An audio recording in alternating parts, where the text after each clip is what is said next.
We're live with Skywalker Boxing Media, 86 Boxing, Don Talks Boxing, Poppy Chun Yayo. Stay tuned. This your feeling source of boxing news, giving you exclusive interviews with less born interludes. It's Skywalker, fly talker, and a fire sparker, giving you the news straight, not a side talker. Daily boxing updates with live fight streams, gym visits, sneak peeks from behind the scenes. Plus we link with more boxing and they spitting toxin. Strong like a pack of oxen, ain't no other option. He got a new addition, Poppy Chun Yayo. Heavy on the Poppy, Legato on the Yayo. Ernest X, a retired military vet. He a comedian, so don't be disobedient. With 86 boxing from out of DC. That's the valedictorian historian. He's still pushing Tim and Tim when the week begins. The super chats and cash apps collect the dividends. The live interesting, yo, I hope you listening.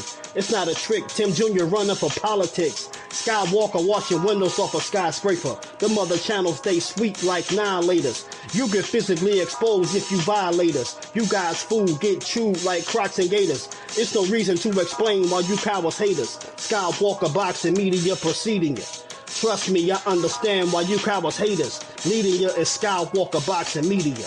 Trust me, I understand why you cowards hate us. Leading you is Skywalker Boxing Media. Yeah. Skywalker Boxing Media. Saludos. Word 'em up. Yeah.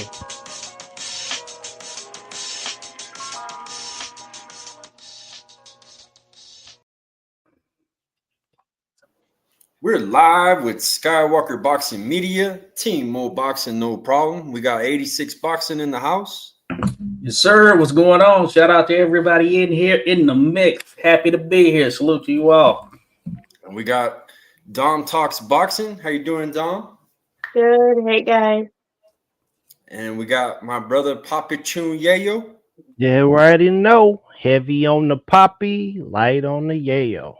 What's cracking?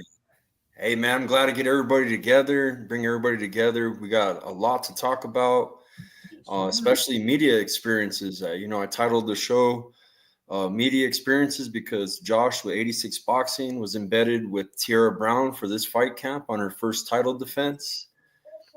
Headed out to Houston, covered her whole fight camp, got that exclusive coverage. And then Dom, she's my teammate with Mo Boxing, no problem. She went out to cover the Canelo-Crawford whole card. You guys seen her on media doing her thing. How you doing, Dom? Good. Yeah. Hey, thanks for covering that huge event. They said that was a fight of the decade right there too. So Yeah, it was. It was a crazy week.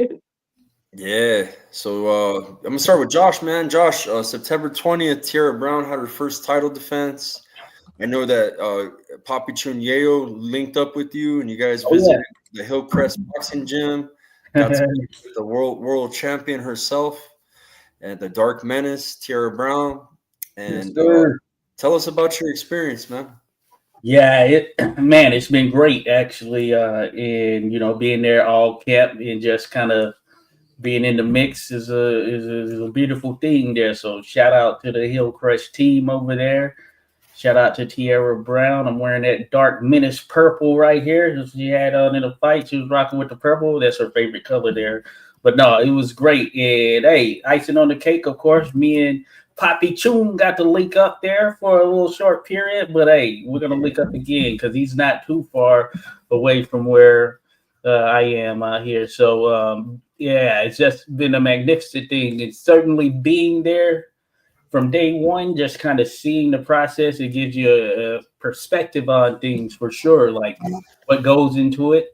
Right. And yeah, Tiara, she's someone who is, she ran cross country in college. She had a scholarship for cross country. So think about that right there in terms of just how she puts in the work that she's able to put in.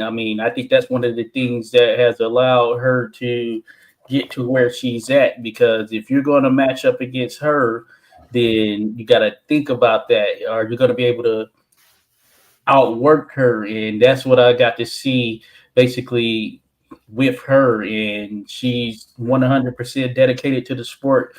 and doing her thing. Doesn't miss a day. She trains, as she'll say, and you'll see it in some videos, 365 days a year.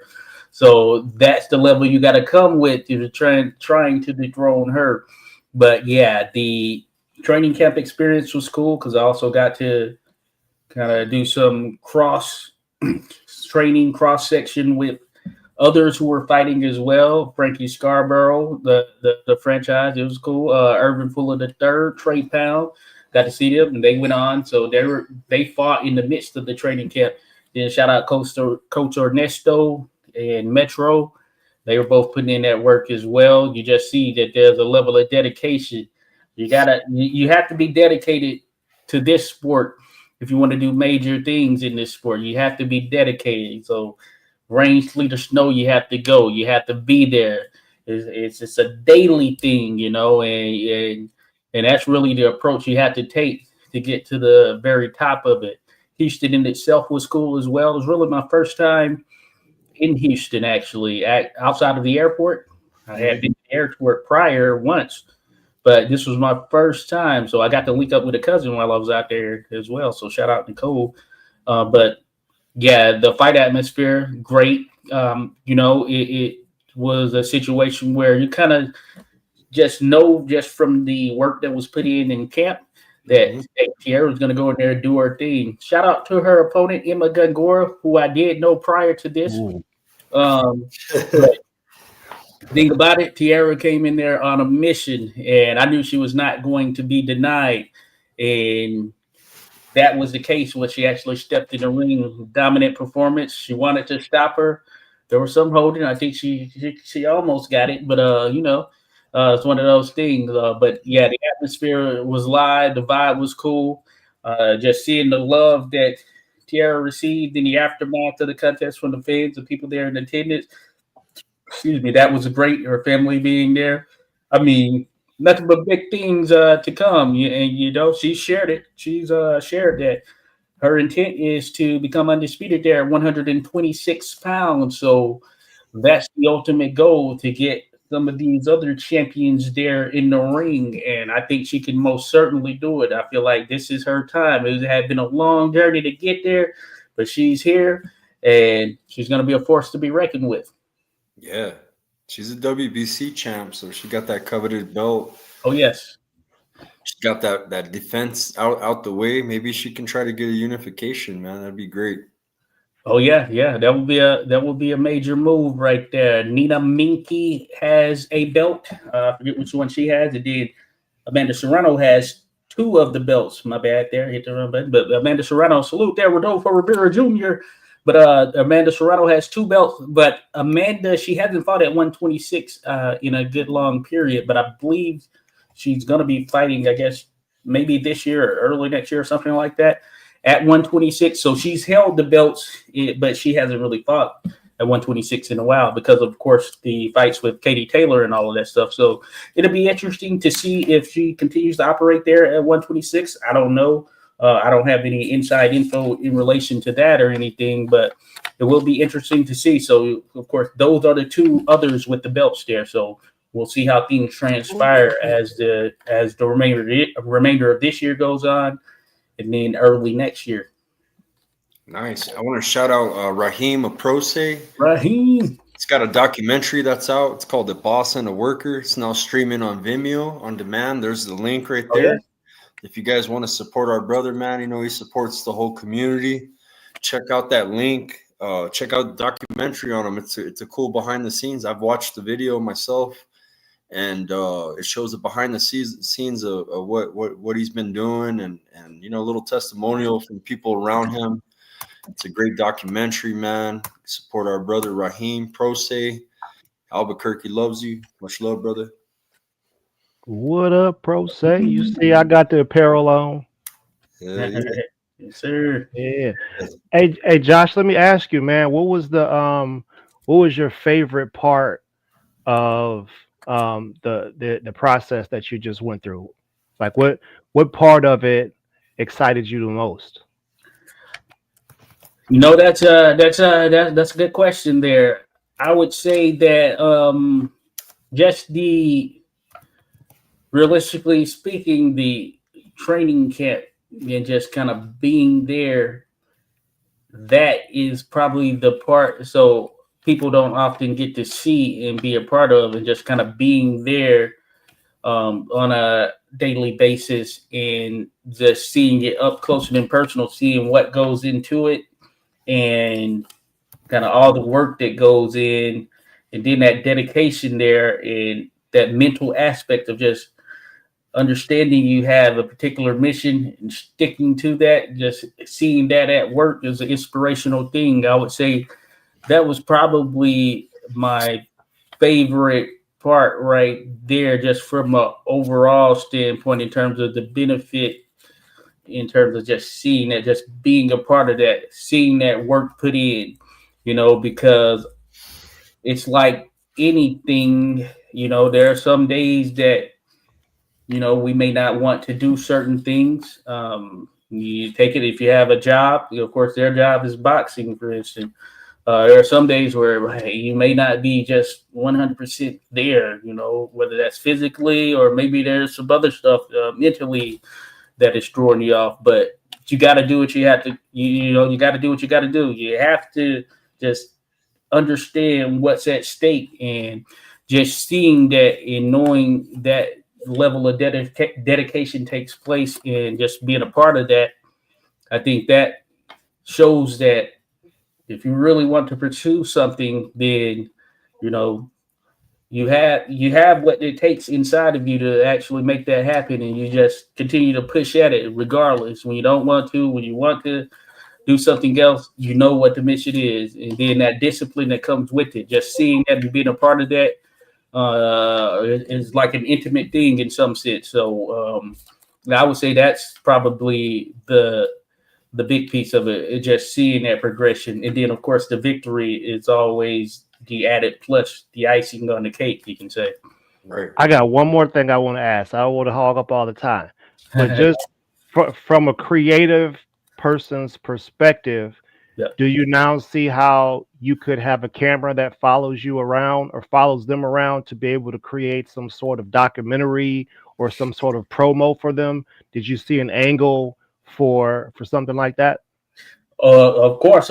Matter of fact, Tiara Brown, her YouTube at Tiara Brown Boxing. Check it out, folks, if you don't know, and I'll drop it in the chat at Tiara Brown Boxing. So there's some footage that has been captured. I was capturing footage, and right now we have like the first 2 weeks that are on the channel right now.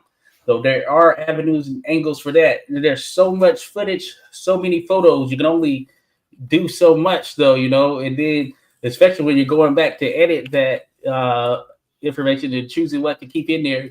Say you're going to narrow it down to like 15 minutes or something like that, and you've got an hour worth of video content, over the course of a week.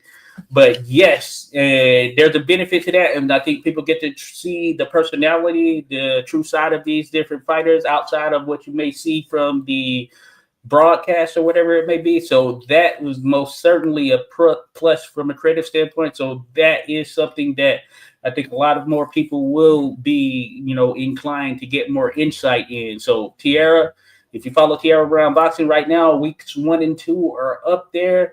The others are coming, to include the actual fight in itself and just some of the things that were happening in between such. So be on the lookout for sure. What makes it even a better experience for you, Josh, is that you're in her corner before she was a world champion, and you got to see every stage of this, like her working her way up to get in that Sky Nicholson shot, and just being a part of this whole journey, bro. That's a cool thing. That's why I encourage people to follow amateur boxing too, as well. You know what I mean? You got a lot of stars coming up. This is the next generation of boxing. Hey, why not build relationships now instead of later? You know what I mean? Yeah, and that's one of those things that, I mean, you just volunteer, do what you can, your part or whatever. Just so happened I met Tiara in I'm pretty sure it was 2016. I was learning to be an official, and through that process, I just so happened to be able to connect with her when she was training at the gym where I was training, essentially, and being able to be a part of some of those sparring sessions and all that stuff, and just kind of seeing her and just sticking with it, essentially, and always backing. I think that that's kind of been the beauty of it, just kind of seeing it and just rooting for her this entire time, because even outside of the boxing stuff, she's just a great person, a great human, just in general, Right. boxing aside, you know. I want to ask Dom. Dom went to the biggest fight of the decade, representing Mo Boxing, no problem, and she had full credentials. She had access to all the fighters. Did amazing work, Dom. I am very appreciative of what you've done. You did an amazing job out there. It was awesome. You know, like it was real cool to see all the interviews. Tell us about your whole experience from day one, from Grand Arrivals. Okay, so they had it at a Fountain Blue, and it was since it was like the first TKO event, it was really like it was very organized. And what I liked is they had like a red carpet, and then they put like all the media. You had your name on the floor, and you were with like maybe 5 or 6 other outlets. So they said, okay, this is your group. This is where you go.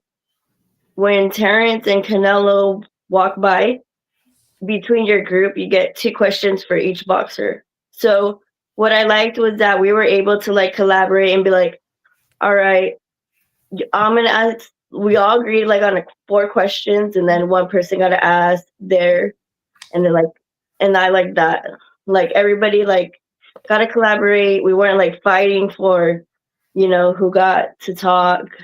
So that was pretty cool, like on that first day. But it was pretty like hectic because then they had like I think he had like a, what do you call it, like the drummers. So that was pretty cool. And then Canelo had a mariachi. But yeah, so we got to collab. We got to each pick a question. And yeah, so we got like, they would go to one group, ask their questions, then they would come right to us. And we were able to like right there. And then that was kind of like, unless you wanted to ask something at the press conference, that was kind of like the only real time like you were able to talk to them. Yeah, because then after that, they were kind of like off limits. They were like gone. But so that was good. The day that he did his Grand Arrival, you asked Canelo about Bud's size. You know how he's looking big and muscular. You asked Canelo. I believe you asked him that question. So it was kind of cool to hear you out of the group, right away, get along with Canelo, ask a question about what he thinks. So that's a good question. Like, hey, Bud's looking big. I thought it was a good question, but like on the comments, everybody's like, "Oh, that was a dumb question." I was like, "Okay, geez. They're idiots." Yeah, we're like, "That was the stupidest question. Get her out there. Let me go in. Fire her." I was like, "Dang." I was like, "I'm not gonna look at that post again." That was a good question. Everybody was looking at Crawford's size, and that's what we were all thinking about when we seen that picture of him. We were like, "Whoa, okay." I think that was legit for sure. That was one of the things that had me like, oh, you know what? Yeah, like okay, dang, you're looking good. Like the weight looks good on him. Yeah, so like we all wanted to know. But yeah, and it was good. So that was like the first day, and then it was cool because then after that we got to go back, like get ready, and then they had like a mixer, so they had an open bar, and then they gave us like a book.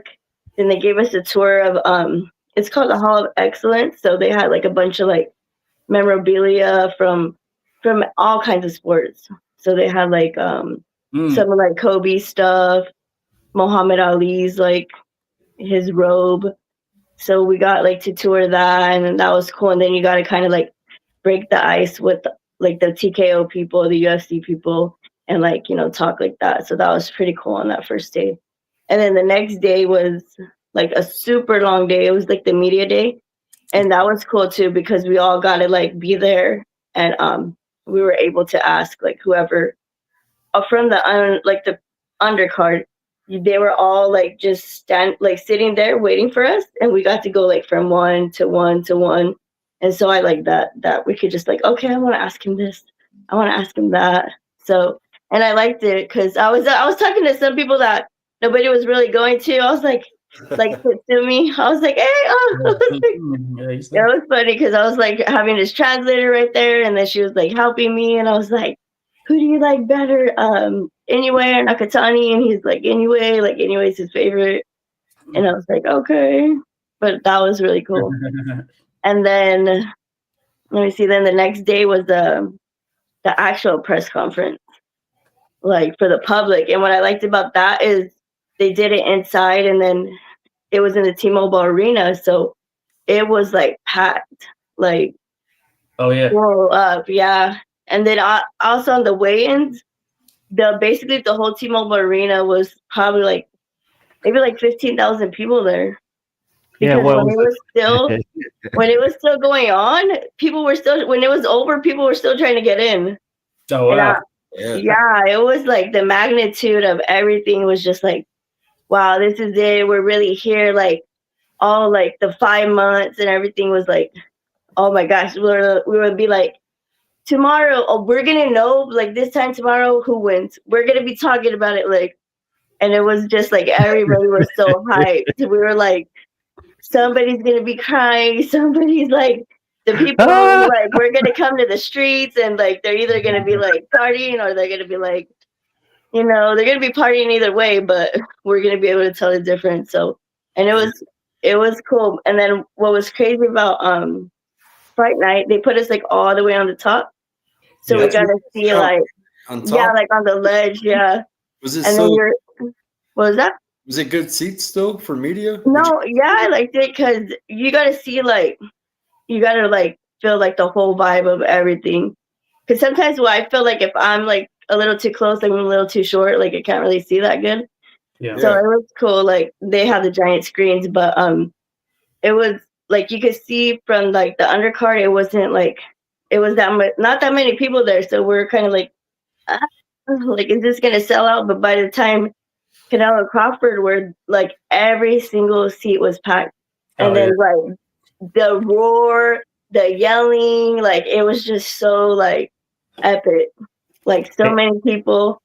It was like great. It was awesome. Hey, Dom, I'm gonna need a percentage on this one right here. If you could assign a percentage of people that were at the fight that were Mexican, what percentage would you assign for the press conference and for the fight? I would say about like 80%. 80? 80, you sure? 80 seems a little low, a little conservative, ain't it? What? Huh? Like 90? Okay. Like, yeah, we were between 80 and 90. I was watching it from the crib, and it seemed like it was a funeral procession or something going on in there. Like, it was crazy. And you know what? And she mentioned that it packed out there because I know, prior to that final fight, or some of the earlier fights, I was like, oh man, people should be in, especially in versus Lester Martinez, and but yeah, I saw that it was packed. Final one. It was quiet. Did the whole vibe change in there when Canelo lost? Like let's say round 7, 8, it was real quiet in there. The vibe. He was starting to get. They were starting to boo him a bit. They like, and then once Crawford won, they were like, yeah, like they were like, get up out of that. Right. Yeah, they were like, you mean they were booing him a bit. They're like that. They turned on him, like, so they were like, did the vibe change after the bell rung? What you feel like 7th, 8th round? A lot of people gave Crawford their respect, though. I noticed. Definitely. There wasn't any haters, really. I guess maybe there was a few, but I don't think there was haters. I just think there was like people like who couldn't believe it, like Canelo was like their guy. What's so difficult to believe about a two weight division undisputed champion who's truly a pound for pound, who's come up from like 5 weight classes and got belted up? What's so difficult to believe about that person has an opportunity to win in the skills contest? Yeah. I Real just talk. think it's kind of the people who just go because it's Yeah. Canelo. We're going anyways. We don't care who he's fighting. He could fight Berlanga, and we're like, it's those type of people. Like Yeah. Berlanga. they're Yeah, like, who cares? It's Berlanga. We're gonna go. It's Munguia. Yeah, we're going.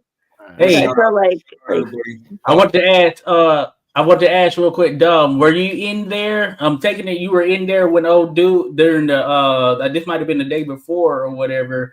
When old dude asked Dana White about the Muhammad Ali Act question. oh, Sean, yeah. Yeah, yeah. What's that like right there? What were people saying around there? We were like, but then people started clapping. Like Yeah. everybody was like, I think people kind of like even in the audience like they didn't really know what was going on, but they're like, yeah. and I thought it was a damn everybody was like, question. yeah. But Hey. he was there the next day at the fight. Oh, good. Yeah. So we were I'm like, glad they didn't try to push him out of there because that was a good question. They just yeah. had him for actual. You know, wanted to beat him up. I didn't see it going like that. I thought he was just asking like, Yeah, he and was. then it switched. So I was like, whoa, okay. I was wondering what the vibe was like, but yeah, I see the people. Yeah. See, yeah, I did hear some clapping, or at least from the broadcast perspective, and I know that Canelo, he was like, fight. Yeah. It was funny. Yeah, man. I was wondering what that was like. So cool. No, everybody was like, they were like, you go. They're like, yeah. I don't think they really knew what was going on. Yeah, but they were like, yeah. It's because they were like challenging each other. That's real journalism. Yeah. Yeah. It is. And then did you see the part when the people were there were some fans back there and they were telling Terrence Crawford that he wants to cry and they were going like this to him. Like, you want to cry, you want to cry. I didn't see that part. Yeah, they were doing it to Terrence Crawford, like, oh, you want to cry, but in Spanish, quiero llorar. And then he started like doing it back to them. Mm-hmm. Oh, we saw it. Yeah, but it was funny because he did it back. He's like, he's just laughing at them. Yeah. So And we got TikToks out. We got TikToks out there of the way the Mexican fans was responding after that. People betting 40K and all that. It was a lot of stuff that was said. And you know we had to put that belt out. Everybody had their receipts. Like, oh, you said this, I need to collect. We had to take the belt off. Craziness. No, but and then when it was over, he looked like, I know he was very like respectful and like, oh, the best man I won, but he looked so like his heart was broken. Defeated. Yeah, I mean, defeated. Like they walked y'all out put a lot of pressure on him. Yeah, that's a lot of pressure. Y'all put a lot of pressure on him, and I feel like that pressure was unwarranted. Yeah. The people made it a race thing. That's what it was. I didn't like that. Hey Dom, you collaborated with another female boxing creator. I liked her work. Chicana Boxing, or? Oh yeah, she's cool. Yeah, she's like she was one of the first person that like let me cover for her when I didn't even know anything I was doing. She was just like, oh yeah, go. She's all like, here you go. She's all, I think we hadn't even met in person or anything, but she was basically like, I think you're cool. You could cover for me. And I'm like, thank you. Okay. I don't know what I'm doing, but I'll go. But no, she's really like, she knows her stuff. She's a journalist and everything. And every week she makes a magazine like for boxing. So she. Hey, wait a minute. Hold up a second. Skywalker, is Chicano Bach, or that the lady you talking about? She's got the KO Sports, and I've been following that guy for a long time. He's out of California. He covers a lot of events. I don't know if you guys know who I'm talking about. You ever heard of KO Sports? Yeah, that's who she works for. No, she works for herself. Oh, she works for herself. Oh, no, she was covering. No, she was covering for him because he was in Japan at the Inoue fight. Yeah. I know he was in Inoue, for the Inoue fight, but so she was just because a lot of people were saying it's like very hard to get in with the UFC because you have to have like a whole headshots and application to even XICANA. XICANA. Yeah. Oh, okay, gotcha. Yeah, I didn't know. I was your partner in crime over there with Was it Viva Mexico, cabrones? Oh yeah. Yeah. Nah, Yeah, no. no, we had a good time. MG, Viva Mexico, bro. even This asked my Camilo ass. about what his favorite flavor was. Yeah, no, Jose told me that because I was like, what should I ask him? And he's like, Oh, and I just threw that man. out there. I Yeah. know Because these. It sounds like y'all are on here celebrating Canelo. I'm gonna need us to get. Yeah, me and Dom are Did gonna y'all have a forget what just happened? one day. Hold up a second. We got something to say here. You understand me? Hold up a second. We ain't done with y'all. he got his tea clocked. We got some more whooping to do. Who is No, who is the female that interviewed Vargas? Is that the woman you're talking about right now? No, Mm, no, that's Cynthia? no, Claudia no. Trejo. Girl that works for Fightbook. What's her name? Oh. Oh, Aaliyah. Yeah, Alia Orozco. Oh, she's nice. Mm. Yeah. She So interviewed Fernando Vargas when he was weight cutting while he was in his yeah, towel in his that bed. motherfucker was laying. That motherfucker was laying on the bed like, yeah, Oh you know, I'm yeah, gonna like come to my hotel room, get the interview. Hey, Dom. Hey, listen, get Dom. roasted. Listen. Yeah, Hey, as your brother on here, you know what I'm saying? Don't ever let a man have you interview him in the bed. Make him get up out that yeah. bed. Put it at the table. Clothes on. Yeah, you know what I'm saying? Come on, man. For the decency of a female, yeah, you can't be doing it Yeah, unless you're man. trying to get some. Yeah, that That's thing. just public, man. You got a video of you in your underwear talking to a girl. Yeah, it's talking about interview and chill. Yeah. It was like the Drake one, you know. Yeah, it was like the prelude to the She's trying Diddy to be after professional. party. I don't blame her. I blame him. Come Yeah. on. That motherfucker- Yeah, I didn't catch that. We're gonna change it from Diddy party to Vargas party, Yeah, bro. where you can get interviewed and sweat at the same time. No, it was You know what crazy I'm because talking about, they had like guards guarding that belt like 24/7. Mm. Oh yeah. Yeah. I guess it was the real one that was worth like $200,000. The So ring belt. there were just two guards right there the whole time. Yeah, Guarding. that's real gold. Oh, and you know what else was really cool? The underdog fights. Oh Did you yeah, I watch know what you're talking about. Oh. No, I watched it, but I thought it was a little cheesy. Or that little bit of cheesiness, Yeah, but it was well, not bad I mean overall. to be there. Oh yeah. To be there because everybody was there. Like Adrian Broner was there. I thought the production. Hamza Shiraz was there. Ryan Garcia was there. So from like a media person, it was like everybody was there. So and it was cool because they had like a store, like where you like a merchandise where you could go like shopping. But then they were just giving everything out. Oh They yeah. were like, yeah, you would pick like, okay, I want that shirt this size, I want that hoodie this size, and they were just giving everything out for free. So people were leaving like with bags of shirts and Ring magazines, and That's what's up. I had my bag too. I did watch that. man, I'm gonna tell you, Josh. You ever played the game? It was Def Jam, like Fight of New York. Oh, I played that one. I like that one. Yeah, New York.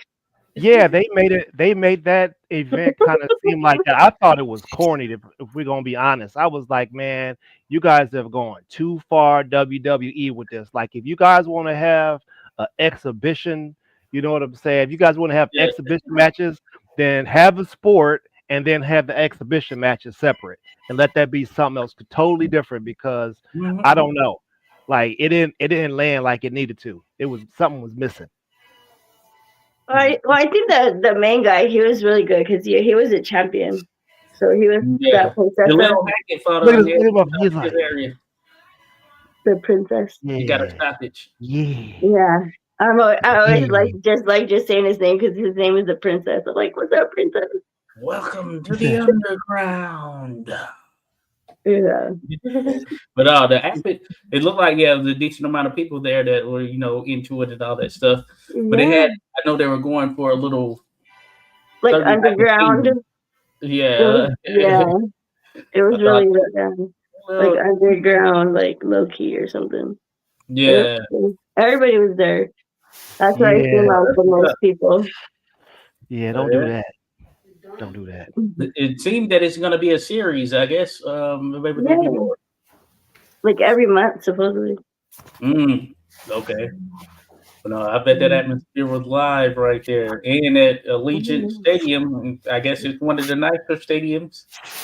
Yeah, no, it was nice. Okay, but everything was like there was just like so many events, even for the public, like the media workout. Then Netflix was there giving out shirts, Okay. interviewing everybody. Like it was really fun. I think like they really made it fun for everybody, like the whole week. So I like that. But What's that? yeah, Like, so if you, I think, okay, I think everybody on the panel should let's come up with a question that we would ask Canelo, right? Oh, by the way, right Skywalker, now after Canelo is he's not, he is no, you gotta, he's off the list. Like we talking about, no, fam, he is off Come the on, list. man. No, it was a lose situation, and he lost, and he got the belt.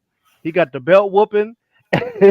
Matter of fact, Daddy took his belt off of Man, him you and so whooped him with happy it. about this, Ernest. I gotta be. I gotta be. I'm. Oh, Oh, if you are you celebrated 2 goddamn weeks right? I'm man. I'm taking this one all the way to the grave with me, fam. I'm gonna be 95 years old. Talk about how Terrence Bud Crawford went up and beat the best Mexican to ever live. I'm gonna be. That's a story I'm telling my kids. No, that, no, no. that was it. Seriously though, like this is y'all. These are the Mexican fans' fault. This is, we are the most straight down the middle. Call our fights and stuff like that. But y'all took it a little too far, and this whooping y'all gonna be getting until forever. But here's my question for Canelo. If I was to ask Canelo a question, I would ask him, what more does he think that he needs to accomplish in boxing? Is there anything else in boxing that he would like to accomplish or achieve? Because right now he hogging all the money up. You feel me? So it's time. It's time for some fresh Mexican meat. I think the Vargases are cool. I think Bam is a good one to carry We're talking the about mantle. Mexican Americans, though. We're talking about Mexicans. Well, I'm not Mexican. Is a born in Mexico. No, you can't separate them. Every last one, whether it's a No, there's a Chicano, a separation. Mexican Yeah, no, American, a Mexican, they every don't. last one of No, them bro, they motherfuckers hate don't. black people. All of them hate us. They no, with the Yeah, Mexican fan yeah, base don't ride with Mexican not Americans, her. bro. It has to be a puro Mexicano, bro. It's gotta be No, a pure Mexican. Yeah. No, no. there's a No. division ever Oh since yeah, my uncle's time. Since my uncle was fighting, bro, it was always a big deal when a Mexican American Maybe, Mexicano maybe, fought a real Mexican. maybe So, right now, no, bro. Rafael Espinosa. He yeah, seems, Yeah, that I was a follow good that. one. he seems I to Or be follow that. good. Canelo said Marco Verde or Marco Green. Or There was Chiefs. a Cuban. There was a Cuban fighter who fought earlier on that card. He's Cuban. The dude had a team Mexico hat on, bro. Don't tell me that all the No. Spanish speaking people won against us, man. That's why we so mad and fired up. We're not gonna just let that slide. I don't know. We can keep it real here. It's okay. This is a safe space. Oh, got some good. yeah. It's funny. No, I'm done with it. I'm done with it, man. I ain't gonna do it. I ain't gonna do it like Chispa, fighter out of Jalisco. Chispa, he might be the guy. He just won a title. Mm. His What name would is you ask? what is his name? Christian Medina Jimenez, Yeah. At least go. What would y'all ask though? What would you ask? Guadalajara. What would you ask Ask him, Canelo Skywalker? Yeah. post fight. No, just I mean, you got one opportunity to ask the man a question. What's your question gonna be? Mm, What's right. next, bro? I think that's the biggest question for Well, Canelo, Dom bro. did it It's for like, real, so he's You got good. 20 people. You got 20 people standing in line. Somebody is probably gonna get to that question before you get there. I'm gonna ask him. Are you oh, what? Are you still gonna fight in Vegas, or are you just gonna leave? Because I think what the problem was once he went out, like yeah, he got all the money, but I feel like he wasn't really in control of like how he usually is of the whole fight. Like because even I guess he wasn't allowed to sell his drink over there. if this guy beats Inoue, he'll be the next face of boxing. Oh yeah, I like him. Oh, that's I don't know. freaking. In December. In December, Picasso. he's a monster. This guy can pull off an upset. If he could pull, and he's a good ass fighter, bro. He's good. I like him. who? If he can Hey, do it, says who? Hold up a he'll be the damn new minute. face. He'll be the new Canelo. He'll be the new No. Canelo, bro. He We will. not doing this. We are not Nah, doing he will this. be. We're like, we need a new Canelo. No, We need y'all- a new Canelo Canelo. right here. Picasso, Shit, bro. y'all been trying this shit for the last I do 2 years. like Picasso. I No. think And he's a widow like me, bro. Young He's lad. widow Mexicano. Look at him. He's Yeah. like No. conflicted. Look at him. No, 30, we ain't. 32 Skywalker- and 0, bro. Skywalker is not American, y'all. He's 32 he's and 0. taking out Canelo Skywalker is already. not American. That's He turned his back. That's Picasso. Man, But, y'all so hey. disrespectful. This is so disrespectful, man. God, can No, that's good, Terrence though. Bud Crawford just be the king for a little while? Can Yeah. y'all always trying to replace our top dog, man? Y'all tried to put Yusuf No, there. no. You tried to put Inouye Bud's there. not getting replaced. Bud is Bud, but Canelo needs He to be didn't even replaced. say He that, lost, like, bro. bro. The dude Canelo's at the end just of the got road. back We from need his a new parade, face. fam. He We need a just new got back face from a for parade, and you already trying to crown a new person the Yeah. top dog in boxing. This is Yes, disrespectful. bro. But think it the way you love your culture, the same way I love my No, culture. it's not the and same. the- I'm we not need a face- racist. we need a face I for am that not culture. racist. I am not racist. It's not I the love same. Mexican boxing, bro. I grew up with What's it. wrong? You know what I'm Okay, saying? do you? So, Is it so- Mexican boxing or is it boxing Or in general? Which boxing. one is it? it's boxing in general, but the style, the culture, dog. Like, come on. What Like, culture? What's the what do you culture, mean the Skywalker? culture? The What's whole the sky- culture. what's- It's part of the Mexican heritage. style. What are you talking about? Explain it to me. It's the style, Mexican boxing, pressure fighting, bro. It ain't being slick. It ain't. It's just getting in there and fucking fighting, bro. That's Mexican So are you boxing for you. So you're anti-slick?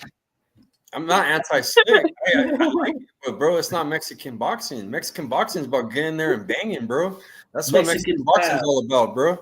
Triple G, Okay. Mexican style. That's the style of Mexican boxing. It has its own style, bro. A Cuban has its own style. The Soviets have their own style, right?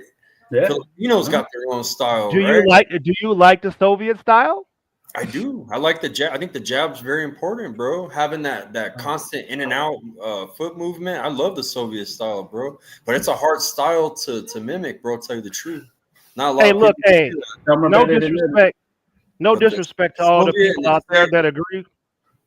No disrespect to all the people out there that agree with Skywalker, but I'm gonna tell you right now, I'm not having none of this shit. Terrence Bud Crawford and Clarissa Shields, Black American fighters from the United States, they have all the records for everything. So if you don't like that style, and as long as that style is around, it's gonna keep whooping y'all ass. Just know that. It's And fine, bro. y'all Our keep style losing whoops money. that ass too. Our style whoops that ass too. I don't want to hear that shit either. You know what I mean? Fuck that. Our style will be whooping that ass too. So Yeah, but you can, hey, if you can't, it's all about how you execute. How you execute. if you gotta be can't, if you flawless. can't hit the target, it's a Flawless. problem. You got to. You hit a motherfucker that's slick in the fucking liver, he ain't gonna be slick anymore. I'll tell you that. Yeah, man, Yeah. He ain't I don't moving like think he's supposed to. I don't think Canelo landed a single liver shot on Bud He or did. And if he or would've, Mayweather. maybe it could have changed the whole shit. It could have, but he didn't do it. He couldn't land it. He couldn't land it on him, bro. That's why we'll have a new face soon, bro. It's Yeah, always no, I been like mean, that. Mexican boxing will never die, bro. It won't. We don't want it to die, Skywalker. That's not the. You see what I'm saying? Like we don't have that. So we don't. We're not saying we want Mexican boxing to go away. We're not saying that. I'm just saying, We're not bro. saying that. Like But, people yeah, are saying they want our style to statistically, go those away, two though. styles have the most problems with each other. That's true. We're not saying Mexican style has to go away, but Mexicans are telling us that our style has to go away, and everybody else in the world they calling it Tom and Jerry, blah blah blah blah blah. But I think it was dumb as fuck for Leo Santa Cruz and the dude who had his eye knocked out that was supposed to fight Tank. I can't think of his name right now, but he's a commentator. I think that was the dumbest fight in the world. Them dudes sat there and threw like 1,100 punches apiece, and just like that's stupid. Like you have no longevity. You're not getting longevity when you get hit in the head 1,100 times in one fight. Like that's crazy. Yeah, it is the end. That's crazy. I do agree with you, bro. But like I said, That's man, crazy. Like I don't want to see Billy and that other dude. So when Billy and the dude that fought, like if those two fighters fought each other 3 times, that would take 10 years off their life, bro. Those are some warriors, man. Warriors. And 3 fights like that, it's over. Yeah. I don't want to see that. They want a rematch of that one, huh? They want it, but man, it's gonna be great. I'm here for it, but I don't want to see I don't want the damage that's gonna occur to them from that. You can't get that back. Yeah. But yeah, man. I'm sorry, I missed that. Which fight? And Billy, we were just talking. Were to fight 3 times, it wouldn't be good, bro, for them because it would take. And like how you said, it takes 10 years off of you.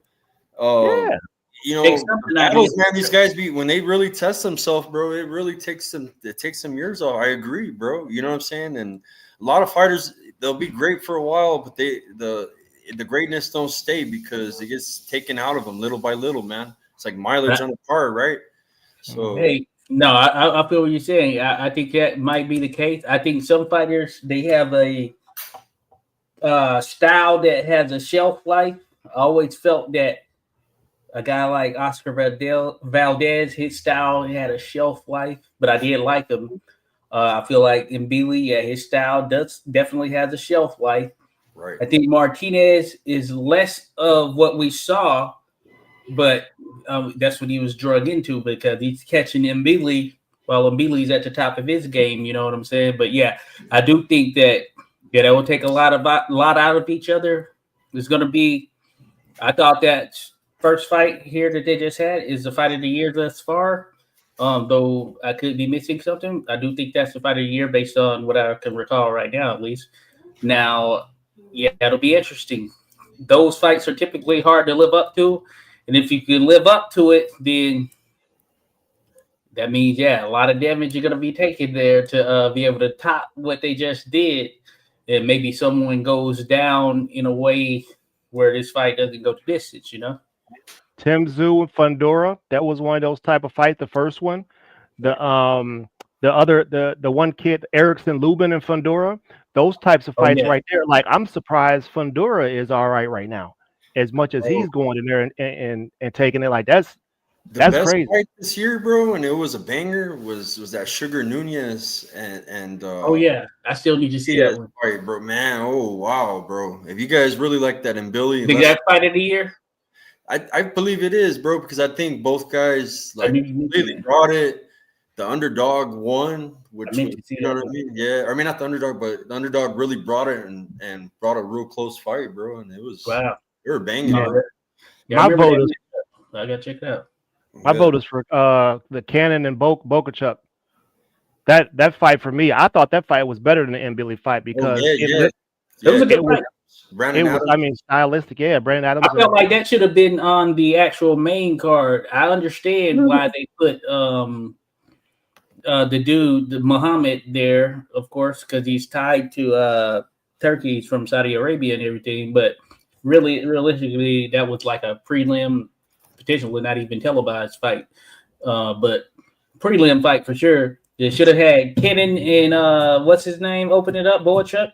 Yeah. And of course, Mbili and Martinez should have been the co-main event. That's what I felt for the event right there, right? But I understood the name with Vargas, and of course, the other guy, the Irish guy, he being tied to Dana White under the UFC banner or whatever, or promotion UFC boxing banner or whatever it may be. So I understood from that perspective. But yeah, I think that I can tell you from being at the fight party where I was at after that Mbili fight, and I expected it.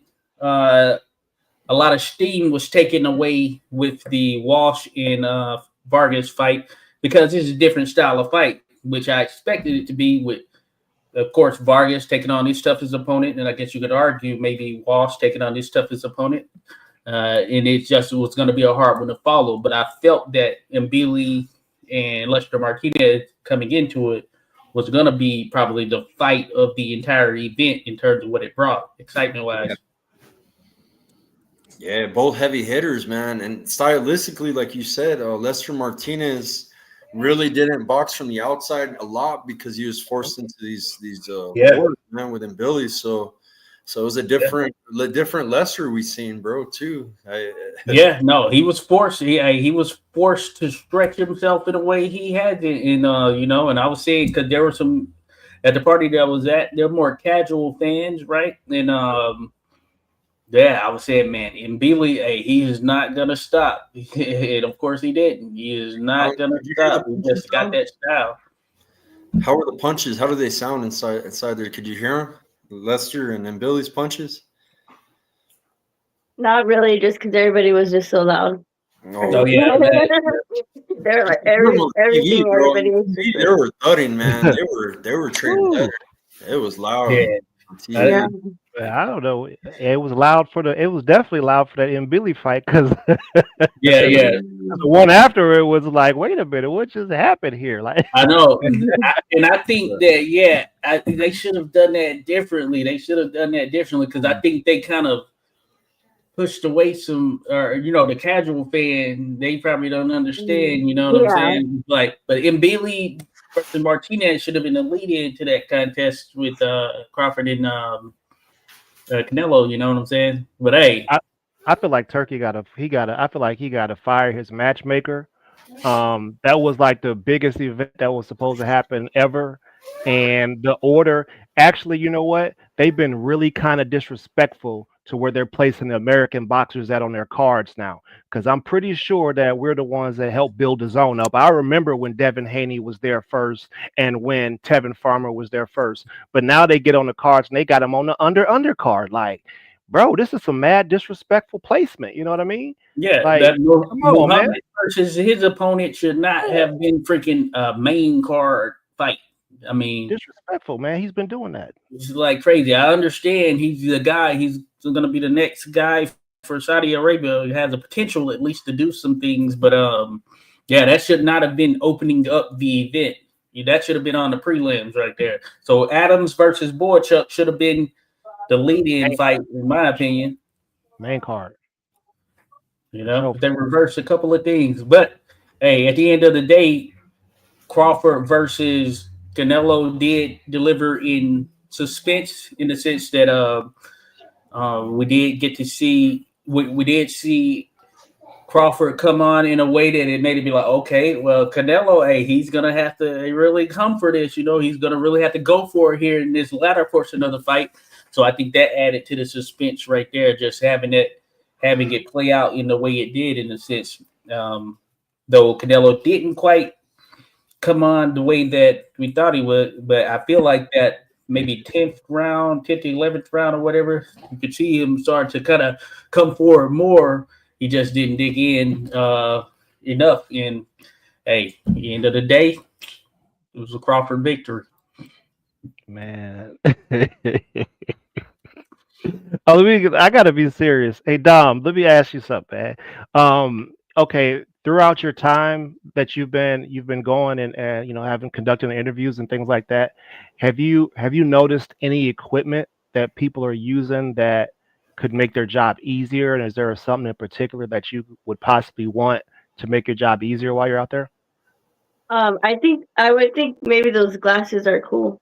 The Meta, because they have really like clear quality, and you could just push a button. But what I use is like the DJI. Okay. And I like that one because it's small. It'll focus on the person. You can hook up the little your little microphone to it, and just like that, it's not like a whole like a big old setup. That's what I like because it's really like small and portable. And is that what you use? That's what I use like for like a one-on-one. But if not, because I upgraded, I got like a Samsung now, so it has like real good zoom. So even if I'm far, like I could like zoom in. So it was funny because I was all the way up there on the press ledge, but then I would like zoom in and I would see like Turkey talking like to Dana and just be like, oh, who's down there? And like, because you can't really see nothing, but I would like use my phone to see like what's going on down there and just see people talking and stuff. So I like that DJI joint, and I saw some others using that as well. I like it. Yeah, I remember when it came about, and I used to have a little DJI drone at one point that I would use. So they're good. They're very much good. So That's Yeah. awesome. Hey, Yeah. they trying to ban them, fam. The DJI. Yeah, they try to ban those because Why? just a red flag with yellow things on it. I don't want to get nobody in trouble, but it's because of where it's made at, the manufacturer. They're some of the best. They are probably the best That's how drones flight. out there. Yeah, they probably are the best drones out there. But Yeah. the technology they're using, like you shouldn't, like where I live at, you wouldn't be able to fly those things out here because they have the ability to do some stuff that Yeah. kind of hard. It's military stuff, military talk. Okay. Oh yeah, no, I Yeah. feel where you're coming from. When I first had mine, this was a number of years back, so it was the DJI Phantom. Might have been the first or second one. I think it was the first. It might have been the first one though. At that particular time, yeah, I couldn't fly it where I was at. They had some mechanism because there was a small airport near, not far off from where we were from or whatever. So yeah, I'd imagine. Yeah, there's something to that. We had for the drone gate last year. I remember they were talking about some drones in New Jersey or something like that. It's crazy. Yeah. That's stuff. Josh. So what about you, man? I mean, I'm pretty Yeah. sure you got some decent equipment too.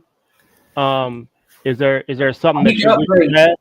I need to upgrade. Shout out to my guy, my brother Jeremy Smith, my childhood friend right there. My best friend there, Jeremy Smith. He's a photographer. He's J Smith Photography here on YouTube, and he has a great channel. But basically, he's a photographer, and he usually keeps me up on game on what I need to get. Right now, I'm using, believe it or not, I don't have it right here with me, but I'm using a Nikon D3300, which is a 2014 camera, right? Video still great. Pictures, they're good. But that being said, I'm probably going to be moving to eventually I'm going to move to a Sony ZV-10 II or something like that. I think I'm getting the number wrong, but Sony has a camera that allows for you to live stream simply from the plug of the camera straight into the USB or maybe USB-C or something like that. Because with the Nikon, because of the age and all that stuff, I had to use this Cam Link Pro right here. So now I'm just using my webcam here on my iMac, right? This Cam Link, you have the HDMI in and HDMI to USB, and then on the iMac, or at least this version of it, you only have USB-C thing, so I have to have the USB-C to USB put in there. So if I want to use my actual camera, right, my actual Nikon, I have to have this. And this Cam Link is about $99. It's cool, but the footage on the camera actually with the 2014 Nikon is still better than this 2021 iMac right here that I'm using on my webcam. This is my iMac webcam, 2021. A 2014 Nikon, the picture quality is still better from a video perspective than this. And I think that's one of the things with the actual cameras versus webcams. But there is a ZV-10 II or something like that. And it came out last year, the second iteration of it. But it's one that Sony made that is geared towards streaming. For like live streaming and things of that nature. And that's probably the next one that I ultimately end up getting because my buddy, he kind of keeps me up to date and on point with what works or whatever, or what would be of benefit. And that's probably the one right there. Cause I'm not a photographer, you know what I'm saying? I'll take some pictures and stuff. You can see my Instagram, I'll posted some pictures, but I'm just taking them. And mainly what I capture is video, and then I'll go do some editing, right? So that's why that one probably works, and I'll live stream these podcasts and such from such as well. And the reason this shows up well, because I have two ring lights right here on each side right there. So I didn't have these lights to be darker for sure, and the quality would look a little different even with this webcam. But yeah, I have two ring lights right here. I got an Acer Chromebook No, Skywalker. We asking what you want, bro, not what you got. What do you want? We putting this out. You see what I'm saying? We putting this out in the universe. When I go to events too, bro, I honestly, because it's not my lane, I like to always try to trust a professional. So I got a guy, shout out to Fight Book MMA, Roberto. He's my tech guy. And I don't know what kind of equipment he has, but he takes badass photos. And I met him at Top Rank, and ever since then, I've worked with him at Bare Knuckle. I've done different events with him. I try to keep him in the loop with fights. And then we got a fight we're covering in December together. So that's when I really want to cover a fight professionally. I'll take a cameraman and you know what I mean? And I'll try to do my thing on the mic, like, get out there and talk to people and do my interviews and stuff like that. But if I have to do it, like I said, I upgraded my phone last year. I used to be kind of ghetto, man. I was going to these fights and I had a ghetto ass phone. So I had to get me a Galaxy so I could zoom in and take good photos. And I'm learning how to edit on the phone too now. I know how to enhance the photos. I know how to. So my Galaxy has been pretty much my go-to, and I get some other media I've heard from in town. I've heard talking shit, be like, oh, look at this guy, because I'm covering amateur events. I don't need to hire a professional photographer to cover an amateur event. Come on, you know what I mean? Like, if the promotion wants to hire one, that's fine, but I'm doing everything all in one for them. You know what I mean? I'm doing my winter posts. I'm doing more than most media do, and I actually attend the amateur events. You know what I mean? That sets me apart from a lot of the media in town. So I'm trying to do my best, but in the future I like to get he has a handheld device. It connects the phone and the speaker, like how Dom was talking. I don't know if that's the same thing as a gimbal, right? A gimbal. Oh yeah. So gimbals are cool, man. If you have a high-tech phone, if you have a Galaxy or a new iPhone 17 or whatever, go ahead and get you a gimbal, get you the you don't need expensive microphones. You can get decent mics for like under $50 online. Get you some wireless mics, and that's all you need, man, to do media, to be honest now. And you don't even need to spend money on editing tools, guys. You can use Instagram. I've been doing that lately. I've been saving money. I ditched my Opus. I was spending $30 a month on Opus, and now I'm using Instagram edits. And it's free and it's great. I could do I did a voiceover video today. You can do green screen on it. You can add noise effects. You can trim. You can do everything on Instagram edits, and it's free. So hey, check it out. Play with it. Have some fun. Yeah. And I wanted to know, even through StreamYard, once live is finished, they now have a thing where you can turn that live into individual shorts, and you can just download them directly from StreamYard as well to then, I guess, load to wherever in like the Instagram or whatever, do the editing. Yeah. I mean, the reason why I was saying that is because, like we're out here doing real work in the boxing community, whether whoever's doing wherever, right? And I feel like there are people out here that would probably want to, maybe bless somebody with an upgrade so that they could do a little bit more. You know what I'm saying? That's why I was asking these things, so you can put these things out there in the universe. We could all use it, man. We get by, but man, it's always good to have an upgrade. Like those glasses that she's talking about, those are really cool. I know a shout out to I'm trying to think of his name. He's a cutman, bro. He's a cutman for the Bare Knuckle. I'm trying to think of his name. But he always wears them during fights, bro. During the fights. What are you talking about? Yeah, he's a Marine. He's a Marine too. Yeah, the tattoo. Vic Starita. Vic Starita. Where is that? VIC Starita. Vic Starita. Yeah, he's a Marine too. You guys follow him, but he wears those, bro, during and he does Riyadh season. I believe he worked Lester Martinez's corner too, Dom, and he had the glasses. He had the glasses on for Lester Martinez's fight. So he got some badass content on there. You guys got to check that out. Yeah, I got cool because you could kind of be like Loki, like. Yeah, I got some. You can blood on them things, man. It's crazy. He's got some good footage from him. If you're in a good position to wear them. I got some too. I just I dropped them in the water in Curacao, so they did. I messed up. Like $350, right? Or they got cheaper.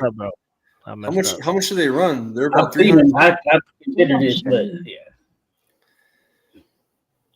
Yeah, they're up there. Yeah, I've seen them, and yeah, I guess there's. I don't know if there's a new version or what, but I know I logged into Instagram a couple of weeks ago, and that like popped up. It was said, "Hey, new Meta, whatever glasses." Yeah. Well, see, Hey, that's the I'm trying to get right there. Sony Alpha ZV-E10 2. That's what it is. So got it. Josh, is there I mean, so Yeah. let's say, would you do anything differently than you how you did it this time with Tiara? If you get another opportunity to maybe do, let's say you have to do it with another fighter, would you do something different? um, I think the process in itself, I would stick to a similar process. I think that one of the biggest things is in terms of being able to put out sort of content more from a real time perspective outside of doing it live. There's work that has to go in on the back end that sometimes delay that. So I'd like to have some of the videos out earlier. You know what I'm saying? I would have liked to have had, like, say for instance, fight week. As soon as the fight is over, bam, that's out there. But just given just time dynamics and things of that nature, I can't do that because I have to go back and do the editing and then create the other stuff that is associated with it. So that's combing through footage, all of that. So the process in itself would be the same, but maybe eventually getting to a point where I can have a means for being able to put it out quicker and more real time. Because you think about the major platforms and all of that stuff, it's not Yeah, just a single person working it. You know what I'm that's saying? that's a good Big thing. one. So we need a team.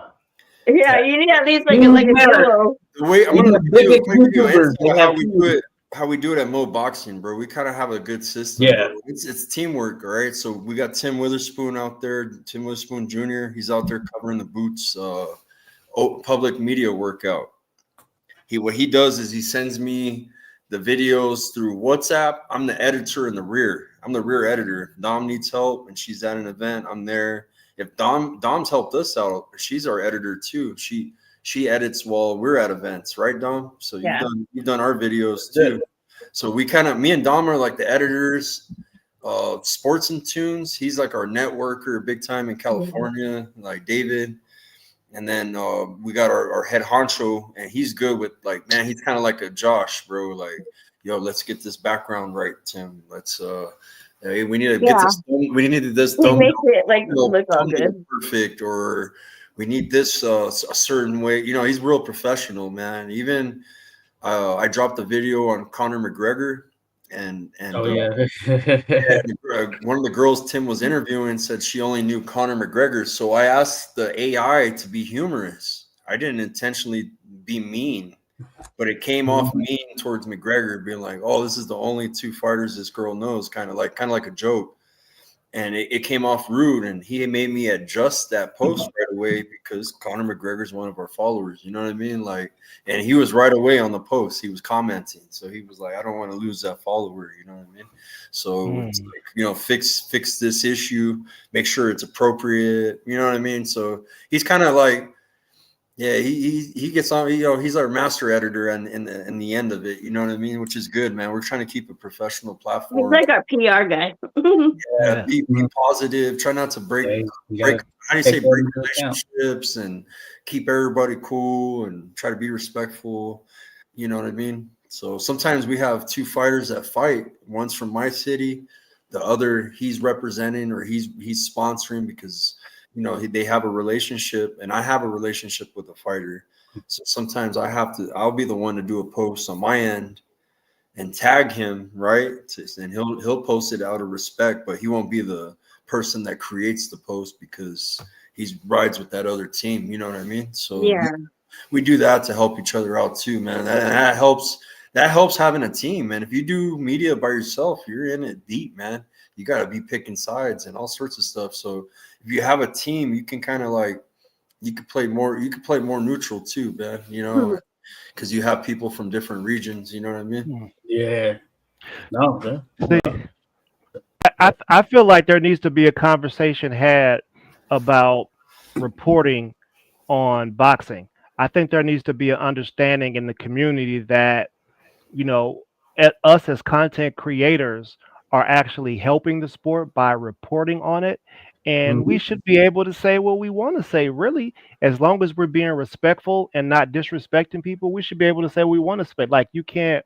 So let's say a guy that we like has had a fight, right? And we support him. You know, we put patches on his uniform. We're putting money in their pocket.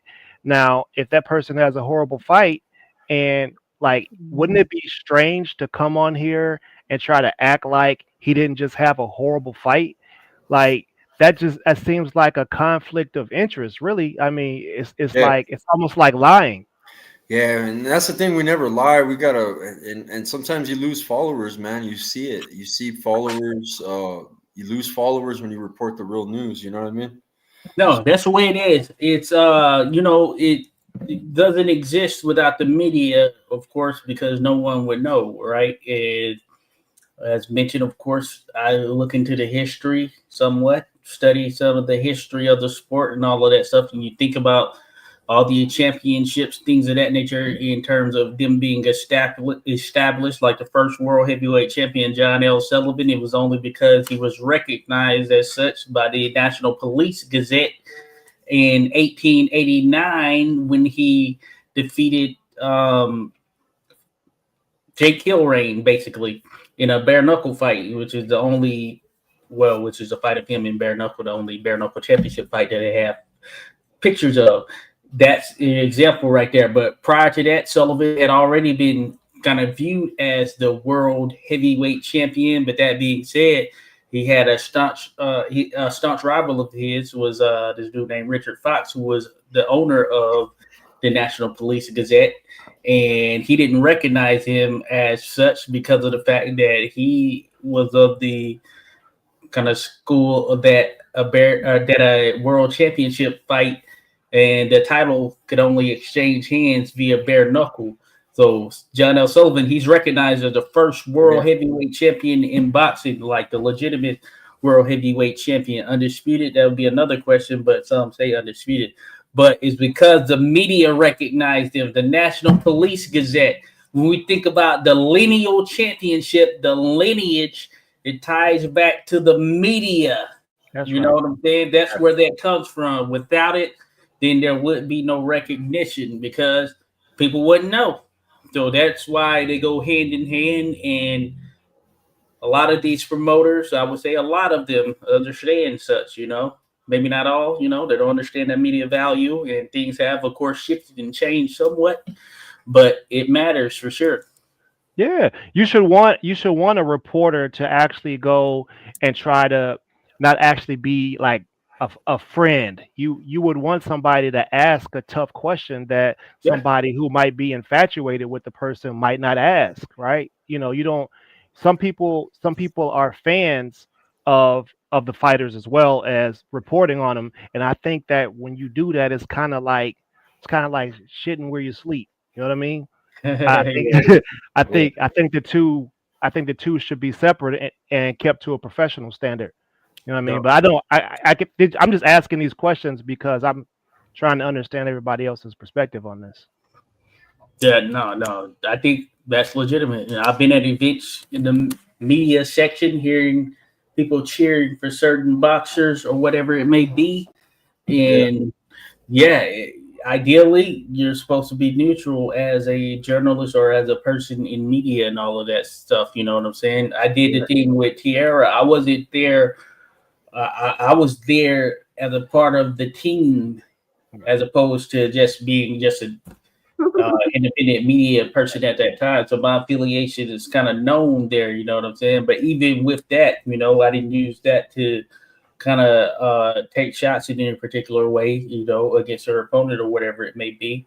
But that being said, you want to be Yeah. neutral when you're at these events and call it how it is. Yeah. I was gonna tell you, Papi Chunyeyo caught me on TV when Angelo Leo got the knockout. I was media, and you could see me celebrating in the background on TV. Man, listen, man, I was No, looking so hard for Josh. I couldn't find him, fam. You know I got a Yeah. big ass TV, fam. I was no, like, God damn, yeah. I can't find Josh. Yeah, I was under the so where the main camera was, I was actually standing back there under that. Yeah, so the camera, the one that was getting some of the main shots, I was actually under that. I was actually there. I actually they didn't. I don't think you caught it on the camera, but I actually walked out down the ramp and all of that stuff right behind them. I'm gonna need you to wear lime green Yeah. and have your I teeth had out. this on actually. I had this shirt on, representing. So that's the only thing right there. So then they said, okay, I couldn't go all the way around the thing. Me and my guy Top Pick, shout out Top Pick, he's out of DC as well. He's got a YouTube. And so we had to stand off to the side. So I was like right there, just because I was able to see the entire fight. I was sitting there, but I was under what their main camera was that they had on whatever that little mechanism is where they have that main one that can kind of catch everything there. So I was there, so it wasn't pointed towards me; it was pointed more outwards. Y'all gonna be able to find me if I'm at the fight in front row somewhere. You I'm gonna be dressed like I'm at the Kentucky Derby. always see my tall ass. I'm pretty tall, so everybody sees My me. girl was there. My girl was there, so she. I'm pretty sure she might pop up. Yeah, you gotta wear that lime green, Josh. That's what Rodolfo said. Oh yeah, I know. I Find you- wanted to go with the purple because Tiara she wore purple, black, and gold. So I went with the purple joint.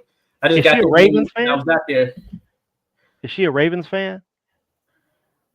No. This is more so her favorite color right here. Oh, okay. I rock with the Ravens though. Shout out to Lamar Jackson, Yeah. number yeah, one player in nice. the league right there. Not right now, he ain't. But yeah, they not doing too hot, but You got some work to that boy. Was struggling today. yeah. I didn't get media credentials for a Jaime Munguia fight, bro. I went out to Glendale, Arizona, and Telemundo. Remember that shit? One of the noticias took my spot. I was pissed, man. I was there. The hotel I was staying at was right next to the arena, and it was a luxury hotel. I forgot which one, right? Like one of the nice hotels in Glendale, right next to the arena. And they charged me a security deposit that took all my damn money, bro. Like a shitload, bro. They took like I don't know, it was $500 or something crazy, bro. Like not a normal security deposit. Yeah. And it left my ass broke for the fight. I was like, I had to get tickets and stuff, and You like that?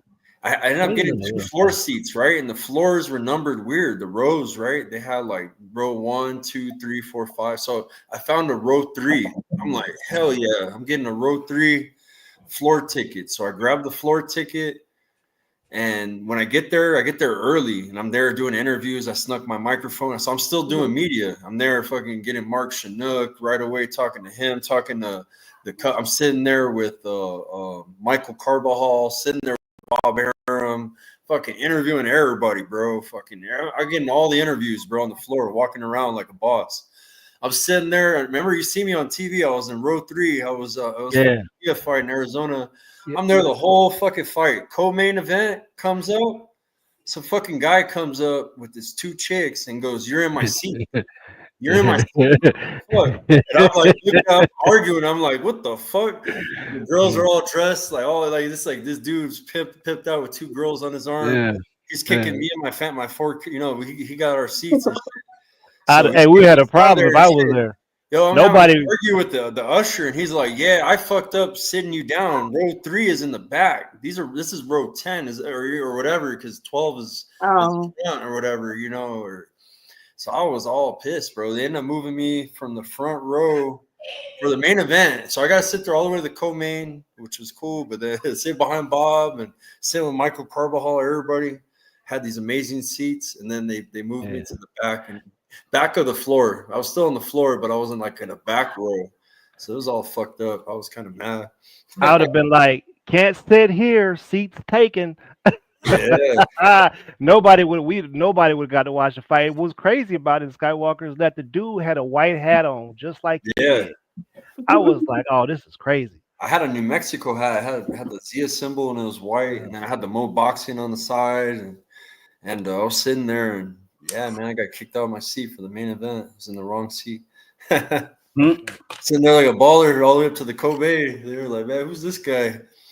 Like, hey, listen, we're taking off. The seats are cheap too, so I was tripping out. I was like, damn, this is crazy. Like, this is worth it was like 200 or 250, Yeah. Oh yeah, let's see Champ Ross over there. Hey, you know your boy. I finished on the podium Yeah. back to back weeks, man. I'm coming on strong at the end. Yeah, you landed second place. I've been doing horrible, like extremely horrible. A lot of the favorites been losing too. I almost picked Garcia, and I watched that fight, or at least some pieces. Oh man, I had the other dude winning, bro. I ain't gonna lie to you. That Raul Garcia fight had me. I was sick to my stomach of watching that fight, man. It was a great Yeah, fight though. It was a great fight. You know, I was like, come on, man, just give us a draw. What did he yeah. say? 98, 92? Like what? What Hey, I you mean want 8 to rounds shout to out 2? everybody real quick. We got some more people coming in. Technique from Ireland, shout out. California Thuggin, I see you, bro, in the chat. Salute. Champ Ross. And we got Rodolfo Rivera. Champ Ross has been in the house. Salute to my brother Champ Ross tuning in. Toby Bartlett from the UK. So we got our brothers from across the pond. Salute. Mm-hmm. Yeah, man. Been some good boxing lately, man. Did you see that Wanderlei Silva fight, that chaos that erupted in the ring? Whoa! I just saw that right before this, right before we hopped on, because I just went to Instagram for the first time, and I saw that. That was crazy. Bro, he got hey, listen, there was a dude, he was a little bitty dude with he had a blazer on, and he was the one that was actually carrying the belt. The dude that he was carrying the belt, he caught at least 3 bodies. Yeah. He caught at least 3 bodies. When I first saw that, yeah, when I first saw it, I didn't know that was Wanderlei Silva, and that explains it, of course. But he shouldn't be fighting, of course, because he had no punch resistance. He was already shot as far as being done in the world of MMA and all that stuff. And yeah, man, when he got caught, he was just out cold, just laying there in the middle of the ring. It's crazy. Yeah, bro. He's gonna be slapping. There was a fight between Raul Garcia and Emiliano Moreno in the 10th round, right at that's the one. He scores a knockdown. The ref calls it a slip. Isn't that crazy? I thought it was a slip. Initially, I said it was a knockdown. It wasn't a slip. Huh? I said I thought it was a slip too, but my girl, she felt no, that should have been counted as a knockdown. I have the video. I want to show you. It's a punch that lands and knocks him down, bro. You can see. I went the opposite. I felt like he landed. It was like a jab. He landed a jab, and the old boy went to swing, like and his feet weren't with him when he went to swing. Yeah, there was some slipping there for sure. At first, I thought it was a knockdown too. Right here, watch. I don't know if I can go full screen. Hold on. About 3 headbutts. No, that was some of that. Wait, I'll rewind it, bro. Yeah, that was. Yeah, he was throwing at the same time.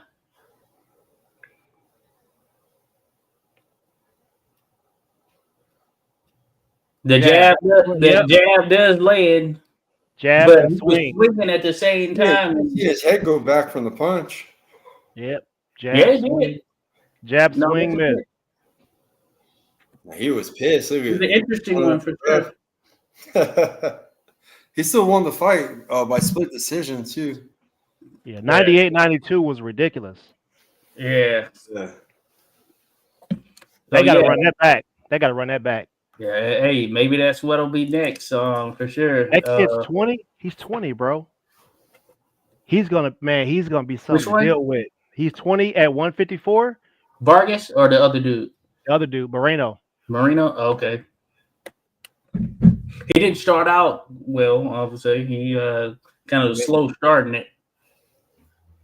Yeah, but man, I mean, his counter punching was crazy, man. I was like, I know people was looking at it like he was rolling with a lot of those shots and firing back right away, but he got a granite chin too, apparently, man, because he took some hella shots. Najee's a beast. That's one he's gonna want to get back. Oh yeah, Najee. Yeah, he did. Oh yeah, I got that fight exactly right. Yeah, didn't know about a guy from Arkansas there, Arkansas. That was a direct hit right there, boy. Yeah. I thought the stoppage was good. He was getting tagged up at that particular point. He should be pretty high in the rankings, right? Najee Lopez. He's shooting up there. Hey, during the broadcast, they were saying that he's already been in discussions and had been in discussion to face Better BF Mhm. and it didn't work out or something like that. So yeah, I mean, if you're in that discussion, nowhere else to go, but up, Yeah, that's a good Puerto Rican right there, though. Yeah, I like him, and he's got a big body as well. There for the weight, he seems solid, and I thought he was working the jab well as well in that fight. I thought that helped him kind of set the tone there. And Odu wasn't busy enough, and I think that's what ultimately got to him. He should have been a little bit busier, but maybe that wasn't his thing. But Najee Lopez, man, I He's feel like they've young with done about it. bro. He's young too. He's only 26 and he's 15-0 with 12 knockouts. That's I like pro box. I feel like they've had generally, and they say it during the broadcast, they're like, oh, we have 50-50 fights. I truly feel like they do have a lot of 50-50 fights. Yeah. Overwhelmingly, the majority of the time, when you see a pro box fight, it is going to be one of those 50-50 style fights. I feel that is the case. I feel it's like ESPN fights at one point, you know what I'm saying, where it wasn't huge names that many people knew, but you had some good matchups that were set forth there. ESPN fights prior to sort of the like top rank deal and all that stuff that we've seen here in recent years. But back when they were doing like ESPN Wednesday night or Tuesday night fights, whatever way, Yeah. You know who they could feed? Well, I mean, David Benavidez is getting ready to beat the life out of Anthony Yard, but I was gonna say Anthony Yard and Lopez would be a great fight. You know, they had a fight in Baltimore that was on TV the other day, Josh, when I was scrolling through, and Malik Titus was on it. Oh, it must have been there at that little Petco Arena or something like that, whatever it is. I wonder if it's that. Because, yeah, they usually have different ones up there. I don't often get up there to those fights, not that it's too far to go or whatever. I usually, of course, go to those here in DC, but yeah, I'm not surprised because they're usually cross promoted. We see the flyers and things of that nature. But I knew he had a fight. Yeah, this was not too long ago, but yeah, he did a fight. His opponent wasn't the greatest, you know what I'm saying? Like, that's as far as he did the job, got him out of there. You know what I mean? So he won the. So I seen that fight the other day, but his opponent was some garbage, bro. Yeah, I think it's gonna be just kind of a matter of he's gonna have to travel. Usually, the hometown joints, you can have some of that, right? So it's gonna be a matter of I think he's gonna probably end up taking a fight that forces him kind of outside of this area against someone else somewhere else, and that would be one that would be truly telling for us, Oh yeah, let me get dog back up. Hey, we all need to be careful, man, because Eddie Herman and them, they trying to set us up, man. Like I seen them, they had a dude in there. Him and his daughter came out, and the daughter came out first, and then she was hitting them Afro beats dances, right? Then the dad came out behind her, and they both was doing the Afro beats dance. I was like, oh, they got the songs and stuff like this. Okay, I see what's going on here. They had a little dance routine. Little baby girl was going to the ring. They get the ring, and this dude fights somebody that's 2-11. He's 2-11-1, and they talking about it like he's gonna be the world's best everything. Man, y'all need to stop selling them wolf tickets, man. Challenge them boys early. Matter of fact, do what Shakur did. How about you never fight somebody that has a losing record? Let's try that. Yeah. You guys never heard of that guy named Isho Speed? Yeah. He was up here in DC not too long ago. And they went nuts over here in Albuquerque, man. They were following. He was in my neighborhood, bro. Oh, he's the biggest live streamer on YouTube. Apparently, he's the biggest. When he goes live, he's the top dog. Yeah, he came to. We had a big college football game. He showed up there with John Jones. He did some Indian powwow dancing at a park near my house, and man, the whole neighborhood. What did he do? He was doing powwow dancing, bro. Native American dancing. And it was cool. It was dope, man. You gotta check it out. But man, he was wilding out yesterday. Man, Rodolfo, no, for sure. Following his car around town, bro. And my kid wanted me to roll. I'm like, oh yeah, but yeah. That dude had 21,000 followers. He had a camera on him while he was in the live stream, bro. He was sleeping, bro. This motherfucker was sleeping on the couch, and he had 21,000 people. I was watching him sleep. Yeah. I popped He has in. I was more like, money. what the That's all fuck is going he on hears all here? big money coming in, bro. That shit's crazy. Oh no, he does. Shout out to Rodolfo Rivera Jr. there. Rodolfo, he put me on him. I was gonna try to go out to where he was at, because where he was at when he first came to DC was not too far from me, but I had to go to Virginia for a pickup that I had to do for my dog. And and by the time I came back, yeah, he was in a different part, and it just wasn't gonna work out. But he ended up connecting with Lamont Roach Jr. when he was in DC. I saw them on the stream together. It seemed like they were at Ben's Chili Bowl or whatever. But I wasn't going back out at that particular point though. But the next day I had went to their gym, as a matter of fact, No Excuse there, and mentioned it to Lamont, and he was talking about it, and it was pretty dope right there. A lot of people, I guess he had 150,000 that were just watching them at that particular point. Bro, let that do y'all understand what I'm saying? The dude has a camera watching him while he's sleeping, and there's 21,000 people that are watching this dude sleep. Yeah, that's crazy. Yeah, he's on a US tour right now. I think he's in Phoenix right now. But yeah, he's just going to places and pop it up, and they coming through. Man, I feel like the feds need to come kick your door in if you sitting at your laptop or your phone sitting there watching somebody sleep. It's some right. That's 21,000. That's 21,000 of them motherfuckers. You got a whole detail, bro. He's got a whole security detail, and man, it's a trip. Yeah. Hey, I don't ever want that type of fame. I'm just gonna be honest with you. Yo, man, yeah, they were mobbing, bro. They had to push people up. Much. Yeah, that's too much, man. When you can no longer walk down the street and you ain't got people try to, you know what I'm saying? Like, it could be too much. Yeah. Oh yeah, I guess he got more going. Yeah, he hasn't stopped. He went to some other spots. I saw him at an LSU game. So he was in Lafayette, or no, Baton Rouge. Then he would be at where LSU is. There in Baton Rouge, right?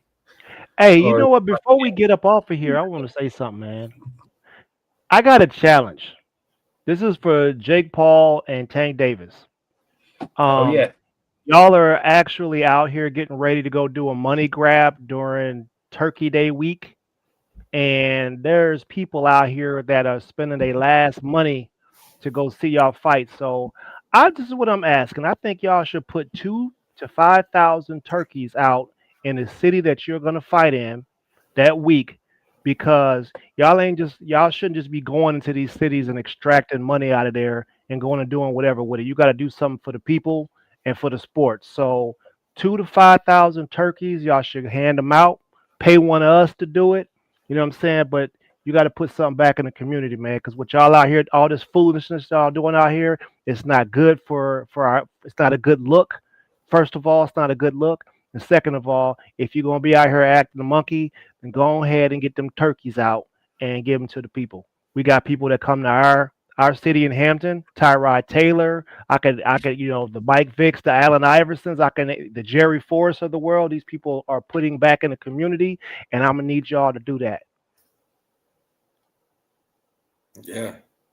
No, I'm with that. Hey, I support such. Why not give out some of those turkeys? This is going down in, I believe, Miami. They switched it to Miami, I guess, because Florida. Something to do with, I heard something to do with the weight difference and whatnot, but either way, yeah, why not? Right around that time, right there, Thanksgiving, there's always some families in need right there. 5,000. Let's do it. Man, you said I Show Speed was out there hitting the powwow dance, huh?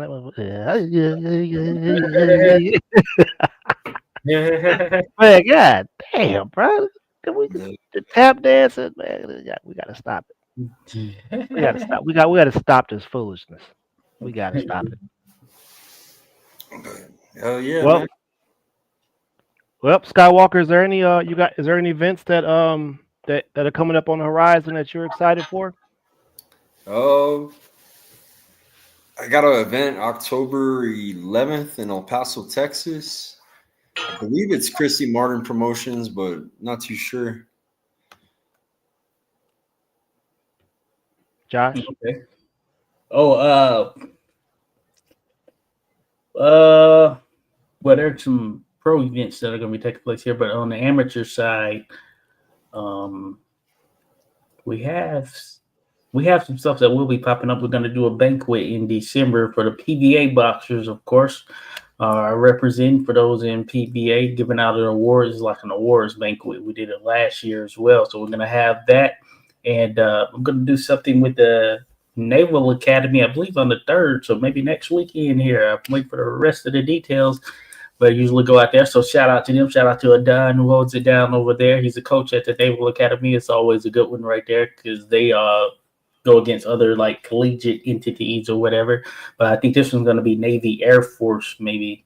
So we'll see. But yeah, that's probably one of the things that is coming up. And then we'll see with some of the remaining shows for Potomac Valley Association, PBAbox.org, folks. And if you're in DC, PG County, and Montgomery County, you want to get your kid in boxing, PBAbox.org. The info will be there. Go check it out. Yeah, that fight card, La Baquina will be on that fight card, and I believe Poison Ivy as well. So a couple standout pros from El Paso, Texas. So it should be a good fight card.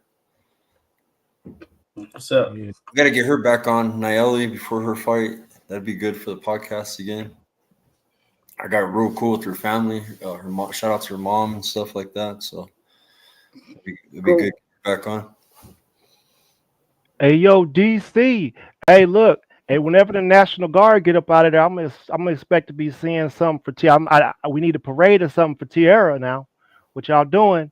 Hey, we got to get the city to stand up. You know what I'm saying? Y'all got to start putting the bread behind. World champion with the Show some love in Fort Myers. So yes, sir. No, you're right there. So shout out Tiara Brown, T-Baby.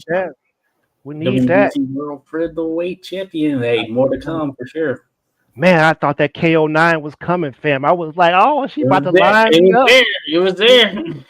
Oh, that body work. That body work was crazy. Yeah, hey, on point with it, right? Hey, but Emma was tough though, fam. She was I was thoroughly impressed with she came to circle it up and bang it out. She showed some skills for sure that day. It wasn't just one-sided, you know what I'm saying? It was a tough, a well-contested match for sure. Yeah, no doubt. That preparatory work gets you right. But thank you everybody for coming in. Appreciate everybody. What big fights do we have this weekend? We have we got the list in today.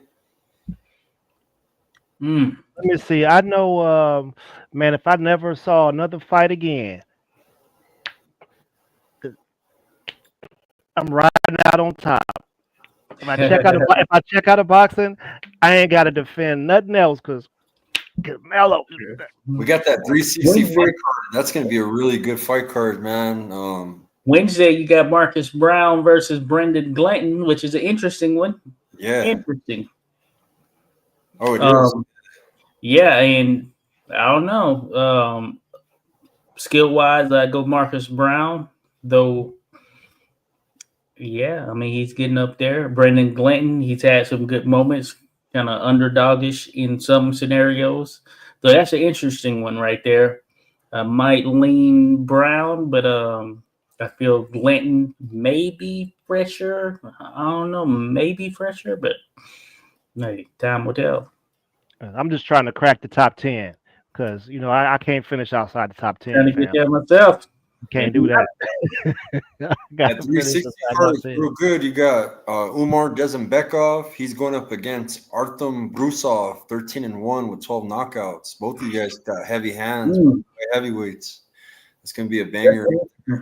Sugarcane Sandoval and Gino Rodrigo. Gino Rodrigo is an underdog, but man, that guy comes and lays people out. I believe he knocked down Elvis Rodriguez. He goes in as an underdog, but man, he's a good fighter, Gino. You know what's gonna happen? You know what Kane gonna do? He gonna force feed him that dry ass Popeyes biscuit with nothing to drink. It's going straight in. Just pause. Sugar cane, bro. I'm not picking against him. I'm not picking against him. Pretty strong 154 pounders, man. So it's gonna be a good Yeah, fight. Cecilia Burkis is fighting. See, she's back in the mix here. Ooh, She had that's been, retired for a little bit. that's been a minute, man. Yeah, right hook Roxy, she's on the card too. Oh yeah, right hook Roxy. Let's get that right hook Roxy Peggy Whitmore fight. Let's get it, baby. Hey, Roxy, you are welcome to come on the show and defend your position. Hey, that Skywalker, make it happen. Right, this fight was supposed to be Peggy's, right? The one that she's fighting. Skywalker, make it happen. Let's do it. Come on, A side. Come on, A side. Give it right. Come on, A side. Hey, but she just fights who they tell her to fight, man. She's the A side. Get her on there with Peggy. Shout out Peggy Whitmore, the Blood Panther. Let's go. That's my girl right there. Let's Roxy. get it. You the A side. You got this. You know what I'm saying? I believe this fight was supposed to be hers too, huh? Yeah. Shout out to Peggy. Predictions. You didn't put it on there.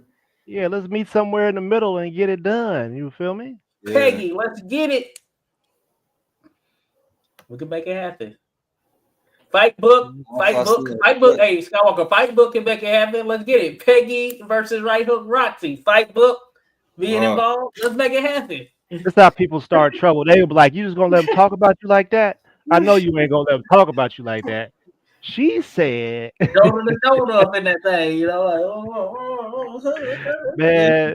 Man, they had rubber duckies and stuff scrolling across the bottom of the screen. You gotta say something. You can't just go out like that. Mm-hmm. All right, guys, I gotta get out of here. But much love to everybody. Great fights this week. You said Wednesday. You guys tune in Wednesday for that Wednesday, the first fight. Marcus Brown. The zone. Yeah. Yes, sir. Let's get it. Go live. Appreciate everyone. Peace.